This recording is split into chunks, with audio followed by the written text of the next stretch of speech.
How you doing, CP? Yeah, quick question here. Doing a bit of research, and I need to get your input on the Arabic for two passages. The first is the Quran, chapter 2, verse 149, and the other passage is actually from Sahih Bukhari. The Arabic reference would be Book 65, Hadith 4492. And what I need to know is whether those passages have the word or the phrase Al Masjid Al Haram, or do they say mosque, or do they actually say the secret mosque or the great mosque, or some other phrase or terminology? Well, you see, Al Haram is, let us say, the forbidden. Haram means forbidden. So the translation, they will say the sacred, etc. Al Masjid is not really a mosque. It's a place where people they when you bow down, where you bow down, whatever you bow down is called Al Masjid. All right. So it's the prayer forbidden place. Yes, let us say the forbidden place for prayer. Okay. Now, does it actually say prayer is just? No, it says to bow down. Al Masjid is coming from the word sujood. Okay. So the word sujood means to bow down, but this is an act of worship. Okay, to bow down. Forbidden. But remember, the Arab used to bow down before Islam. You remember the hadith, the story about the satanic verses where it says the prophet he bow down and the pagans they bow down. Right. So this is a practice used to be happening there. They bow down in front of their idols, worshiping them, and it's called Al Haram before Islam too. Because why do they call it Haram if it's referring to prayer? And no, Haram, it's a forbidden place. You see, the Arab, they have something is called forbidden. They have forbidden places where no war can happen, no killing can happen. Okay. There's forbidden month as an example. You know, if you go the Arab, they have a tradition that there's 4 months where there's no war, no attacks, so people they can get married and do business, and they are safe and secure. After those a few months, they are gone. Then people they kill each other and rape each other. It's a 4 months to do whatever you wish, you know. Okay. Yeah.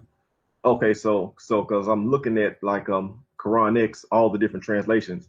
Some of them say sacred mosque, and some of them say Al Masjid Al Haram. Yeah, so the translation, they are just trying to give you the meaning, what it's mean. They want to tell you it's mean that this is the you know, the one around the Kaaba, you know. But it doesn't say that. But it doesn't say that. No, it doesn't say anything about about where it is. You know, it says the forbidden place of bowing.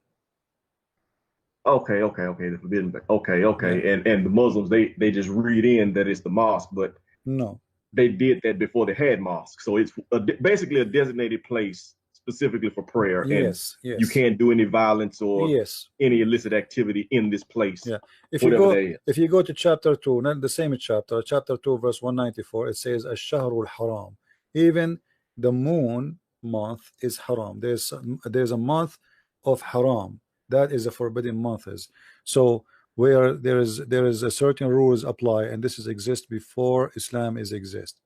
Muhammad is just a practice what the Arab used to practice before Islam. It's the same, you know. Okay. Yeah. So when it says turn your face toward it, so it's telling the Muslims if you're not in that place, you have to turn to face it at that time, whenever you do pray. Yeah. Well, yeah, this is, you see, it doesn't matter what they do. That place, it's not a location named. It is a description of what they do there. Al-Masjid al-Haram, it doesn't say it is this place specifically. It can be any place. How we will know? Like now, you see, we are mentioning the topic of how we will know what where is that? Where is Al-Masjid al-Haram? You know, it have to say next something to it. It should say Al-Masjid al-Haram will be Mecca. It should say in Mecca. All right. Now, if in different verses, the Quran says in chapter 5, verse number 97, something like this, that Allah He put the Kaaba in the forbidden house. Okay. Okay. Or Allah, He made the Kaaba, the forbidden house, a place for worship. Okay. And then He made the month, or the forbidden month. Okay. And then He mentioned the pagan practice as it's coming from him as a practice. But now, how we will know where is the Kaaba? What is the Kaaba? There was more than 27 Kaaba in the time of Muhammad in the Arabian Peninsula. Okay. You know? Wait a minute. 27 Kaaba. Yeah. So what, they would build different Kaabas everywhere in every city? Yeah, every town they build the Kaaba because this is a competition. This is a business. It's like now you build a mall. The Kaaba was a mall. It's a mall where people they buy and they sell. In the same time, one of the businesses is God business. Everybody put his idol. People they come and they put donation. You know, like let us say you are an artist, you make an idol which is look really good, better than the other idols. So people they prefer this idol, and they pray in front of it, and they give donation. And you are the one who is in control of this idol, because you are the one who made it. You collect the money. So this was a business. This was a business. Not only it was not only you know a place of worship. It's a market. It's a bazaar. It's a mall. It is a religious place. It's everything. No separation of church. It's a place even where they used to hang their poetry. Like as an example, everybody knows, all the Arab they agree that the Arab they use to hang their poet on the walls of the Kaaba. What does that mean? They have a competition of poetry, and the winner, they hang his poet on the wall of the Kaaba. But there's many Kaaba, not only this one. I'm not talking about all the Kaaba, not only the Kaaba of Mecca. So people they gather because this is what they do for fun. The poetry is their language. Like you see, in the time of Muhammad, people they speak poetry, not talk. They talk poetry. This is what the Arabic language is about. So if your poetry is better than my poetry, then you became famous. Like it's like American Idol right now. You know? Those people they have no art, they don't draw, they don't build, they live in the sand. You know, their life is very simple. The only art they have is poetry. So in that place, it's a market, it's a bazaar, it's a place you can buy, it's a place you can worship, it's a place you can go do competition for poetry. It's a place like corner speaker in England where people they stand and shout and say worship God, worship, etc. Do this, etc. So it was everything. Okay, and there was more than one in every town. Well, there was one in every town. So what about the stone then? There was only one black stone, or did they each have a different idol? No, all of them, they used to bring stones from the major stone place, which is the temple of Al-Makkah. You see, we spoke before that Mecca is not really Mecca, it is Makkah. The language of people of Yemen, when the letter Ka, the letter of Ka used to appear as Qa. So you notice the name Mecca, Makkah. You know? And in some languages they say Bakkah. If you go in the Quran, actually you see the Quran sometimes call it Bakkah, sometimes call it Mecca. Okay, what is Bakkah? It says that the first house Allah He built, or it's built for mankind, is the house in Bakkah. But is Bakkah Mecca? The Muslim they say yes. The fact is not. Bakkah is the temple of Al-Makkah, which is in Yemen, the moon god temple. And from that temple, people they come and they take stones, which is a holy stones according to them, and they build houses the same as the Kaaba. This is why if you go, you remember, if you go right now, you can search in Google for something is called the Yemeni corner in the Kaaba. The Yemeni corner in the Kaaba. Why it's called the Yemeni corner? Muhammad he said, whoever embrace the black stone and the Yemeni corner, Allah forgive his sin. Now what is the black stone? The Arab used to you know, to worship stones, and you know, when they see a stone, they find a stone look weird or look nice or etc., they throw the old stone and they worship a new stone. Even there's make a new idol of it. Yeah, you know, even there's a hadith about it. Let me show it to you. And this is in Sahih al-Bukhari. Read with me carefully. It says, narrated, we used to worship stones and when we found a better stone, then the first one we should throw the first one and take the later. So this is what the Arab used to do. What is that? That's book what? They worship stones. I will post it for you in the chat. Okay. And this is a Sahih hadith, so they cannot say it's weak. This is Sahih Bukhari, hadith number 4376. So even if they could not find a stone, they used to make a stone from mud and worship it. You know, they mix it with milk, etc. And you know, they milk a sheep with a very weird practice ritual. So they get some sand and they mix it with the sheep milk, and they make certain prayer on it, and they worship the new stone. Now the black stone was obviously a vagina, and it was in the shape of a vagina, and they worship it as the god of fertility. And in a certain time they took it and they made it as a part of the Kaaba, became an official corner of the Kaaba. But yet the Kaaba is not based only in the black stone, it's based in the Yemeni corner, which is the corner of Yemen. Why it's called the Yemen, of course, the corner of Yemen? Because the stones in that corner, some of it is coming from the temple of Makkah, which is the temple of the moon god. So you know, the same as some Christians, they build a church in the top of a tomb, or let us say the remain of a saint, right? Those pagans, they bring from the Makkah in Yemen rocks, and that will make people believe it's a holy, because here we go, why I want to go all the way to Yemen to touch those stones? Those stones are here next door. You know what I mean? Okay. So I bring the stones to you. Okay. I bring stones from the Yemeni corner to my new Kaaba. Yeah, so I build a new the people Kaaba that are closer to me, right? They don't have to go all the way. So now they don't have to go all the way to Right, and California that, or and Florida. that will, They can come to my yeah, Kaaba. and that will bring business. That will bring business. It's like, you know, like now, because you have to come here, and then we have market, we have jewelries, we have food, we have gods, we have whatever you want. So you spend money. That is the whole idea. Is a business. If you go and see the old pictures of the Kaaba, search for them in Google, you will find it's always was surrounded by stores. Until now, the Kaaba is a major trade business place. Actually, the Kaaba now is one of the most successful places for businesses around it. If you own a store there, you are very successful, very rich man, because people from around the world, they come and they have no choice but to buy from you. You are just in the front of the Kaaba. Location. You know what I mean? Yeah. So in the time of Muhammad, you see, when Muhammad, maybe next time we talk, you know, you can ask me about it. When Muhammad, he killed the Christians and the Jews and whatever the cult of the Christian Nasara and the Jews, and he killed the Arab, and he was victorious. Mecca died because there's nobody doing business. So it was a solution for the poverty the Arab of Mecca they are going to suffer from, because now nobody is going to come to Mecca. Muhammad was praying to the direction of Jerusalem.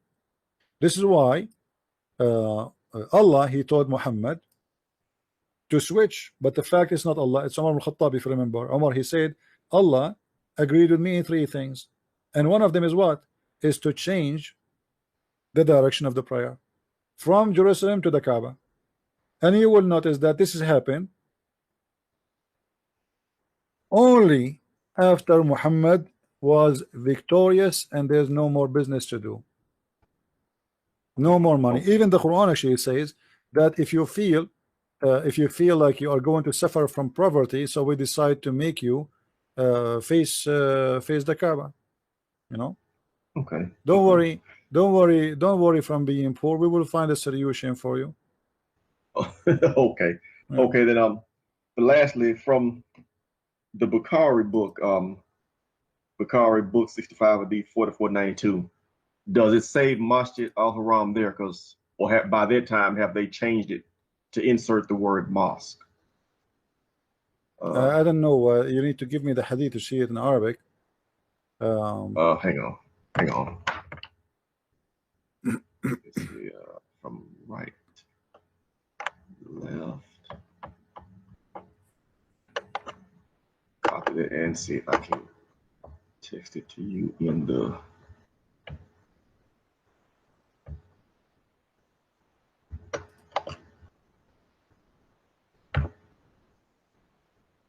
Okay, I'm texting it to you in the Skype Skype chat. Okay.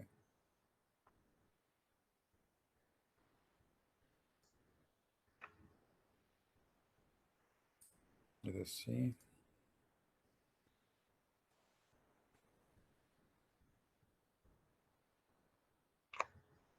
Yeah, this is have nothing to do with the Haram. This is about Baytul Maqdis. Baytul Maqdis is about Jerusalem. Well, now, wait a minute. Now, let me read the English translation that I'm looking at. It says, "We prayed along with the prophet facing Jerusalem for 16 or 17 months. Yeah. Then Allah ordered him to turn his face toward the Qibla, parentheses in Mecca. That's in parentheses though. And from whencesoever you start forth, in parentheses for prayers, turn your face in the direction of," it has in parentheses the sacred mosque of Mecca, but written out it says Al Masjid al Haram. That's what's in the English translation. Yeah. Well, it depends in the hadith. This is like in the one I see, it says the Kaaba. It doesn't say Al Masjid al Haram. Let us see if there's a different one. Let me copy it. And then now Let me see if I can send you the link to it. The other one, it says the house. It doesn't say the Masjid al Haram. The other one, it says, okay, let's see. All right, let's see this one. A link to it. All right, that's better. Yeah, it doesn't say anything about Al Masjid al Haram. It says, and then he changed his direction to the direction of the Qibla, the direction of the Kaaba. That's all. Kaaba or Qibla? Qibla, Al Qibla. That's all. That's all. It doesn't say even the word Kaaba. No. That's all it says. He changed the direction to the Qibla, and yes, that's it. Nothing about mosque or Masjid al Haram or none of that. No. It doesn't say anything about that. No. Man, that's a lot to add in to. Yeah. There's tons of words there is added. Is not even there, you know. And you see the guy Muhammad. He is he's talking. You can ask him to read it for you. You know, the guy that was who called us. Okay. All those things, Mecca, etc., is not there. What is there is that I heard Al-Bara, the guy, his name is Bara, saying that we prayed with the Prophet in the direction of Baytul Maqdis, which means supposedly the holy house. They call it Jerusalem and Qudus. But it doesn't say Jerusalem. It says Baytul. No, it doesn't say that. No, it doesn't say Jerusalem. But we know what it means supposedly. But there's no confirmation, by the way, that this is really Jerusalem. It might be something else. You never know. For 16 months, all right, or 17 months, and then after that we changed our direction to Al Qibla. Qibla mean nothing, by the way. Qibla mean direction. Qibla, like because Qibla, I say the Qibla of the gamblers is Las Vegas. Qibla is simply is a seek direction, like every person you have a direction. This is his Qibla. Okay. So Muhammad being their religious leader could have named the Kaaba anything he wanted it to be. Yeah. He could have said Memphis is the Qibla. Now, but in Seattle is the Qibla. Yeah. Now, but in different hadith, he mentioned the word the Kaaba as an example. In different hadith, the word Kaaba appear. Yeah. Like here in this hadith here, the word Kaaba appear. I will post for you the link here. This is all the search appear about in the Skype. About this hadith. About this hadith, all the search appear. Okay. So you can read them in your own time. Yeah, do that from CP. Thank you. I'm sorry to call you so late every time, but I'm at work when you start, and I have to race home sometime. Sometimes I just cheat and call you from work. But like now I had to race home to get there in time to get my question in. So but thank you for the answers, and I'll let you get off and rest your voice. You're welcome, my friend. Have a good day, man. Thank you. Yeah, thank you. All right, guys, we have enough for today, and I hope we have a good time together. Don't forget tomorrow to be with us around 4:30, and I hope tomorrow we will have Sheikh Imam Dr. Ruhi from Al-Azhar University. Looks like we have a debate every Saturday. I hope he will show up as last week, and I hope we will have a good time together. All right. Don't forget to subscribe, share, And if you like to read about Islam, we have, I have list of my books in Amazon. You can go to Amazon.com or Amazon France or Amazon Germany, depend which country you are from, and you can type Christian Prince and you will see a list of my books. Now, for those who did read already my new release book, which is called Sex and Allah, please don't forget to make a review about the book, and please make an honest review. Don't say it's wonderful, don't say it's amazing, don't say anything unless it is what it is. If you like the book, say that is a wonderful book. If you think it's a silly, it's a stupid, it's not worth it, then say it is silly, it's a stupid, it's not worth it. We want, and I want, honest review. The purpose of what we do is not to fool ourselves and not to lie to ourselves. Don't lie to yourself, just be honest. If you are convinced in what we are saying, then you must be a person who did his homework. He searched anything I say to you in my books, in my videos, in my speeches, anything I say to you, do research. Don't take it for granted. If you read my books, I never said something there without reference. Never. Not even one sentence. The book name, the reference, even the links. Soon when you have Kindle, you can click at the link and you can go to the websites of the Muslims.